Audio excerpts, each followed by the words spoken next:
क्या आपको पता है कि भारत का वो ऐसा कौन सा राज्य है जिसको भाषा को आधार करके बनाया गया था? क्या आपको पता है कि दुनिया की सबसे बड़ी किचन भारत में है? लेकिन क्या आप जानते हैं कि ये जगह कहाँ पर है? क्या आपको पता है कि सिमलपाल नेशनल पार्क में ऐसी कौन सी चीज है जो पूरे दुनिया भर में कहीं पर भी देखने को नहीं मिलता है? क्या आपको ये भी पता है कि चंद्रगुप्त मौर्य जिन्होंने पूरे भारत को जीत लिया था, उन्होंने कभी भी कलिंग पर हमला करने का साहस क्यों नहीं किया था? आज की वीडियो में हम ऐसे ही 10 मजेदार फैक्ट के बारे में बात करने वाले हैं, जो कि भारत की एक ऐसी राज्य के बारे में है जिसको मेन स्ट्रीम मीडिया तभी कवर करती है जब वहां पर बाढ़ आ जाती है, साइक्लोन आ जाता है या फिर कोई प्राकृतिक विपदा आ जाता है। लेकिन दूसरे तरफ इस राज्य के इतिहास को अगर आप गौर से देखेंगे तो आपको एक बहुत ही पुरानी और उन्नत सभ्यता देखने को मिलेगा। साथ ही इसकी प्राकृतिक सौंदर्य आपको यहाँ पर बार बार आने के लिए मजबूर भी कर सकता है। जी हाँ, मैं उड़ीसा की बात कर रहा हूँ और आज मैं अपने राज्य से जुड़े हुए 10 मजेदार और जानकारी से भरे हुए फैक्ट आप सभी को बताने जा रहा हूँ। फैक्ट नंबर 1, भारत के इतिहास में उड़ीसा ऐसा पहला राज्य था जिसको भाषा को आधार करके बनाया गया था। उड़ीसा में भाषा की जो आंदोलन शुरू हुआ था वो 1895 से शुरू हो गया था और इसे उत्कल गौरव मधुसूदन दास जी के नेतृत्व में आगे बढ़ाया जा रहा था। और फाइनली भारत को आज़ादी मिलने से पहले ही यानी कि 1936 में ही उड़ीसा को भारत का पहला राज्य बना दिया गया जिसको भाषा को आधार करके बनाया गया था। फैक्ट नंबर 2, उड़ीसा के बरगढ़ डिस्ट्रिक्ट में हर साल धनु यात्रा को आयोजित किया जाता है, जिसमें भगवान श्री कृष्ण और कंस मामा की कहानी को नाटक के रूप में दर्शाया जाता है। इस यात्रा को करीब 8 किलोमीटर की रेडियस में आयोजित किया जाता है और इसे दुनिया का सबसे बड़ा ओपन एयर थिएटर कहा जाता है और इस वजह से इसको Guinness book of world record में भी मान्यता दिया गया है।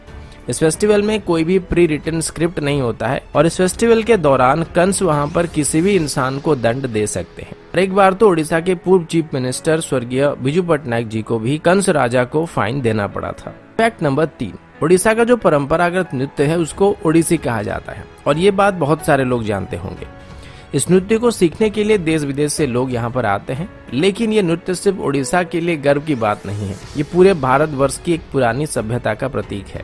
इस नृत्य कला के बारे में हमारी पुरानी संस्कृत स्क्रिप्चर्स नाट्य शास्त्र में बताया गया है और इसको भारत का सबसे पुरानी नृत्य कला में से एक माना जाता है। इसको मुगल रूल के दौरान या फिर ब्रिटिश रूल के दौरान सप्रेस करने की भी कोशिश की गई थी, लेकिन स्वाधीनता मिलने के बाद इसको हमने दोबारा रिवाइव करने में कामयाबी हासिल कर लिया था।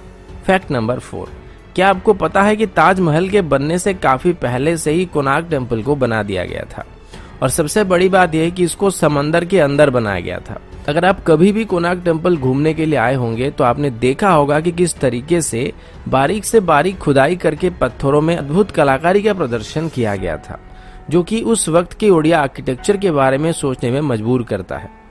इसके बारे में इतने ज्यादा अद्भुत और अनसुनी फैक्ट है जिसको लेके एक पूरी वीडियो बनाई जा सकती है। वैसे अभी आपको जो कोणार्क टेम्पल देखने को मिलता है वो सिर्फ इसका आधा हिस्सा है और जो मेन मंदिर था वो टूट चुका है।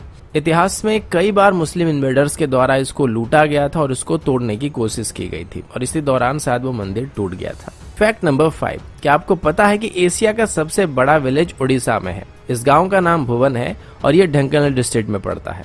फैक्ट नंबर 6, उड़ीसा के मयूरभंज डिस्ट्रिक्ट में ऐसे पत्थर पाए जाते हैं जो कि लगभग 3 बिलियन साल पुराने हैं और अगर पृथ्वी की बात करें तो ऐसा माना जाता है कि पृथ्वी की उम्र करीब 4.5 बिलियन ईयर है। फैक्ट नंबर 7, चंद्रगुप्त मौर्य जिन्होंने पूरे इंडियन सबकॉन्टिनेंट के ऊपर जीत हासिल कर लिया था, उन्होंने 60 सालों तक कलिंग पर हमला करने की हिम्मत नहीं की थी, जबकि कलिंग यानी कि एंसेंट उड़ीसा मगध की राजधानी से ज्यादा दूर नहीं था।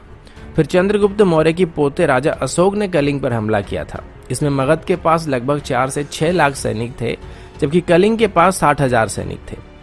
जाहिर सी बात थी कि कलिंग की हार निश्चित थी, पर फिर भी मगध के 1 लाख के आसपास सैनिक मारे गए थे।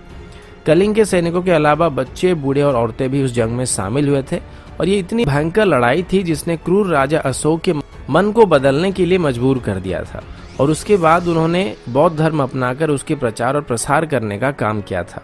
अगर आप कभी भी उड़ीसा आते हैं तो आपको धौलीगिरी देखने को मिलेगा। ठीक इसी के किनारे एक नदी है जिसका नाम दया नदी है और इसी नदी के किनारे वो जंग लड़ी गई थी और ऐसा बताया जाता है कि उस वक्त उस नदी का पानी खून की वजह से लाल रंग का हो गया था। फैक्ट नंबर 8, उड़ीसा में अभी 62 अलग अलग ट्राइबल ग्रुप्स हैं और उनमें से हर एक की कल्चरल ट्रेडिशन एक दूसरे से अलग होती है। फैक्ट नंबर 9, आप सब सिमलपाल नेशनल पार्क के बारे में जानते होंगे, जो कि रॉयल बंगाल टाइगर्स के लिए फेमस है। लेकिन क्या आप जानते हैं कि यहाँ पर दुनिया की सभी प्रकार की ऑर्चिड पाए जाते हैं और पूरे दुनिया भर में कहीं पर भी ऐसी जगह नहीं है जहाँ पर ऑर्चिड की सभी वैरायटी पाई जाती हो। Fact number 10। अब उड़ीसा की फैक्ट के बारे में बात चल रही है तो जगन्नाथ धाम पुरी के बिना ये वीडियो पूरा नहीं हो सकता है। इसको 4 धामों में से एक कहा जाता है और हर एक हिंदू अपने जीवन काल के दौरान यहाँ पर एक बार जरूर आना चाहता है। यहाँ पर हर रोज हजारों लाखों लोग आते हैं और जगन्नाथ टेम्पल का जो किचन है उसको दुनिया का सबसे बड़ा किचन कहा जाता है। यहाँ पर 200 चूल्हे और करीब 400 कुक यहाँ पर रोज खाना बनाते हैं। यहाँ पर खाना बनाते वक्त 7 मटकों को एक के ऊपर एक करके रखा जाता है और सबसे पहले ऊपर वाले मटके का खाना तैयार होता है और सबसे अंत में नीचे वाले मटके का खाना तैयार होता है, जो कि चूल्हे के ऊपर बैठा होता है। औसतन यहाँ पर हर रोज 10,000 लोग खाना खाते हैं, लेकिन मंदिर में जो खाना बनाया जाता है उसकी क्वांटिटी साल भर सेम रहती है।